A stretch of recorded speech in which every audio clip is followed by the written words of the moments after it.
that's $450,000 that you put into somebody else's pocket ultimately. Like, get in on the ladder where you can. Skipping a vacation or two to invest into a home will allow you to take many vacations in the future as opposed to somebody else's mortgage.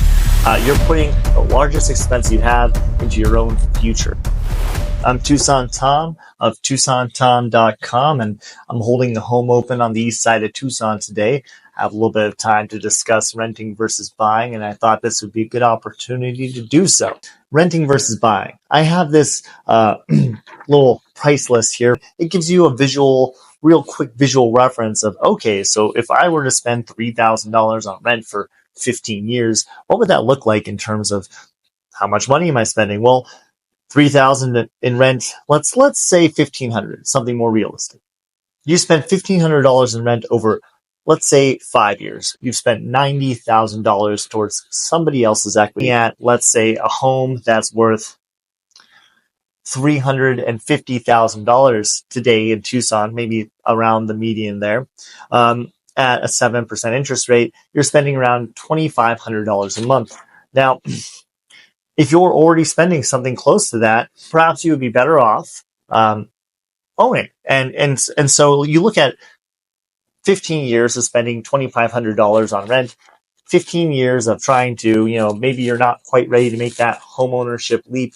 That's $450,000 that you put into somebody else's pocket ultimately, instead of your own retirement.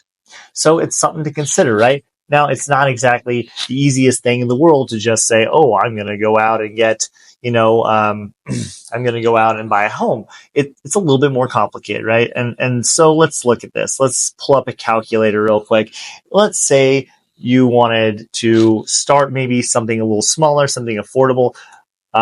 Maybe it's a condo, a townhome, something that's, let's say, first step, a townhome that was, let's say, worth, the one I was showing yesterday was worth, or rather listed at, $160,000. So if we were to go ahead and, let's say, first time home buyer, it was eligible for FHA loans, as far as I could tell.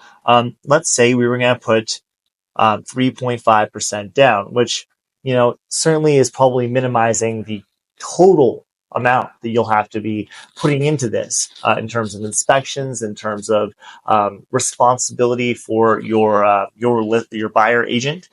That said, to simplify, that's $5,600 as a down payment for that condo I was looking at yesterday. If you were to offer $160,000, I would propose that $5,000 to $10,000, while it is a lot, is doable in terms of saving up, perhaps not having your vacation once or twice.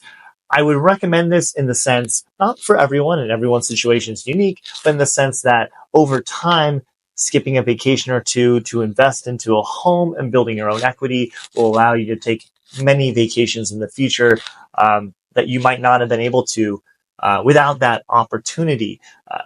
Kind of like get in on the ladder where you can, because as soon as you start putting the largest expense, typically for most people, is going to be your rent or your mortgage. So as soon as you start putting into your mortgage as opposed to somebody else's mortgage, you're putting the largest expense you have into your own future. I mean, yes, you're going to pay interest rates, and of course, on the upfront loan, you're going to pay more in interest than principal. But that said, over the time horizon of 30 years, you will not only have paid off that entirely, but you'll have gained equity. And as we've seen over the last 30 years, home values have certainly grown. So it's something to consider. Whether you take out the equity and you just rely on the fact that you could potentially have an asset that is producing you income in the future when you need it most, or the idea that you could potentially just be putting that money into your own future as opposed to somebody else's.